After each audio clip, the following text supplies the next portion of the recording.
sir నేను వస్తే నడుచుకుంటూ వస్తారే దేవుడా సార్ నేను నడుచుకుంటూ వస్తా సార్ ఫుట్బాల్ లేపినట్టు లేపట్టి ఇది ఏంటి సార్ కాదు సార్ నేను వస్తా అంటున్నా కదా నేను వస్తా సార్ ఛానల్ ఉంది సార్ దండం పెడతా సార్ ఏమైంది ఏమి సార్ నా ఛానల్ ఉంది సార్ ఛానల్ ఉంది సార్ అట్లా నువ్వుకోద్దు సార్ మేము కాంగ్రెస్ పార్టీ పనిచేసినాం సార్ సీఎం రేవంత్ రెడ్డి అధికారంలోకి రావడానికి డప్పు కొట్టి మేము పనిచేసినాం సార్ అవ్వాల కాలు మొక్కినాము ఈ కాంగ్రెస్ పార్టీ అధికారంలోకి రావడానికి నేను 50 లక్షలు ఖర్చు పెట్టుకున్నా సార్ 50 లక్షలు ఖర్చు పెట్టుకున్నా మీరు కావాలంటే రేవంత్ రెడ్డి గారు అడగండి ప్రతి ఎమ్మెల్యేకి నేను తెలుసు మంత్రికి తెలుసు ప్రతి ఎమ్మెల్యేకు మంత్రికి నన్ను తెలుసు నన్ను అన్యాయంగా తీసుకెళ్తున్నారు జస్ట్ నేను న్యూస్ కవర్ చేయడానికి వచ్చిన నాకు పిఎంఆర్ టీవీ ఛానల్ ఉంది ఇదే యూట్యూబ్ ఛానల్ ద్వారా కేసీఆర్ని ఓడించండి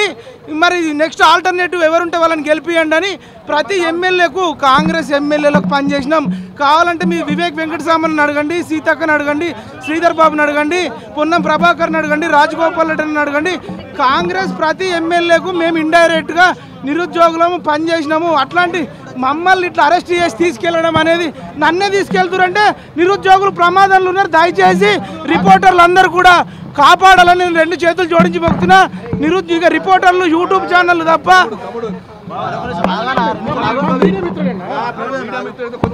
దయచేసి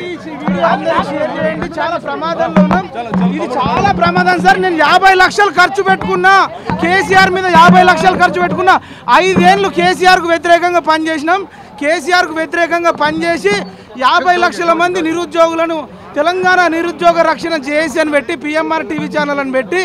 మేము రాష్ట్రం అంతా తిరుగుతూ ఇదే మాకు గిఫ్ట్ ఇచ్చేది మీరు ఇది మంచిది కాదు మీరు మార్చుకోండి జస్ట్ వాళ్ళు వాయిదా అడిగినందుకు నేనేదో ఛానల్ ద్వారా కవర్ చేయడానికి వచ్చిన జస్ట్ ఛానల్ ద్వారా కవర్ చేయడానికి వస్తే ఇట్లా తీసుకెళ్ళడం అనేది మీ ప్రభుత్వానికే చెడ్డ పేరు వస్తుంది మీ ప్రభుత్వానికే చెడ్డ పేరు వస్తుంది అది మంచి పద్ధతి కాదు దయచేసి నా పిఎంఆర్ టీవీ ఛానల్ లోగో ఈ లోగో ఉండంగా కూడా నన్ను అరెస్ట్ చేసి తీసుకెళ్తారంటే ఏ నిరుద్యోగి కూడా ఇవాళ భరోసా లేదు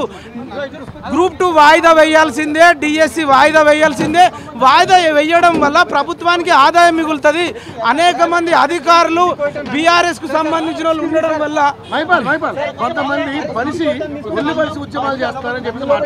మరి అట్లాంటి సీఎం గారు కూడా గతంలో గాంధీ భవన్ లో దీక్ష చేసిర్రు అదే విధంగా శ్రీధర్ బాబు గారు చేసిర్రు ప్రతి ఎమ్మెల్యే కాంగ్రెస్ పార్టీలో కాంగ్రెస్ లో ఉన్న వాళ్ళు కూడా దీక్షలు చేశారు కదా అట్లా అనడం తప్పన్నా కనీసం మీరు రెస్పెక్ట్ ఇవ్వండి మంచిగా చర్చలు జరపండి మీరే మంచిగా ఉంటారు 10 కాలాల పాటు 10 ఏళ్ళు మీరే అధికారంలో ఉంటారు సార్ జస్ట్ వాయిదా వేయడం వల్ల పెద్ద ప్రాబ్లం ఏం లేదు మిమ్మల్ని పై ఆఫీసర్లు ఎట్లయితే కేసీఆర్ను మిస్గైడ్ చేసారో ఇప్పుడు రేవంత్ రెడ్డి గారిని కూడా మిస్గైడ్ చేస్తున్నారు అప్పుడు కూడా టీఎస్పీఎస్సీ అప్పుడు గ్రూప్ పేపర్లు లీక్ అవ్వడం వల్ల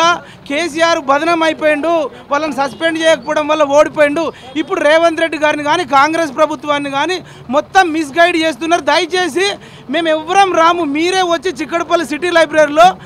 ఎవరైతే పోస్ట్ పోన్ చేయాలనుకుంటున్నారో ఒకవైపు రండి పోస్ట్ పోన్ వద్దనుకునే వాళ్ళని ఒకవైపు రండి అనండి కౌంట్ చేయండి మంచి నిర్ణయం తీసుకోండి మీకు మంచి పేరు వస్తుంది సార్ మీరు అనవసరంగా మేము మిమ్మల్ని ఏరి కోరి తెచ్చుకున్నాము మీరు దయచేసి మీరు బదనాం అయిపోతారు దయచేసి నిరుద్యోగులారా మీకోసం కొట్లాడుతున్నా మీరు బయటకు వచ్చి మైపాలన్నను విడుదల చేయాలని చెప్పేసి మీరు నాకు సపోర్ట్ ఇస్తేనే నేను రేపటి నుంచి మీకు సపోర్ట్ ఇస్తా లేకపోతే నేనైతే నిరుద్యోగుల ఉద్యమం నుంచి తప్పుకునే ప్రమాదం ఉంటుంది మీరు మద్దతు ఇవ్వకపోతే మేమైతే మళ్ళీ వీళ్ళ తరపున రావడం ఉండదు ఒకవేళ మేము మీకు నిజంగా సపోర్ట్ చేయాలంటే మీరు నిరుద్యోగులు కూడా సపోర్ట్ చేయాలి యోయో టీవీ రవణకు ప్రత్యేక ధన్యవాదాలు తెలియజేస్తున్నా అన్న ఇది అందరికీ చేయాలి యోయో టీవీ కూడా మొదటి నుంచి అన్ని కవర్ చేస్తున్నారు ఇంత కవర్ చేస్తున్నాక కూడా ఇది ఏందన్న ఇంత అరాచకము ఇది ఎంత బాధ అవుతుందంటే కోదండరామ్ సార్ గారిని కూడా రిక్వెస్ట్ చేస్తున్నాం సార్ కోదండరామ్ గారు స్పందించాలి అండా దండా ఉండాలని కోదండరాముని నమ్ముకుంటే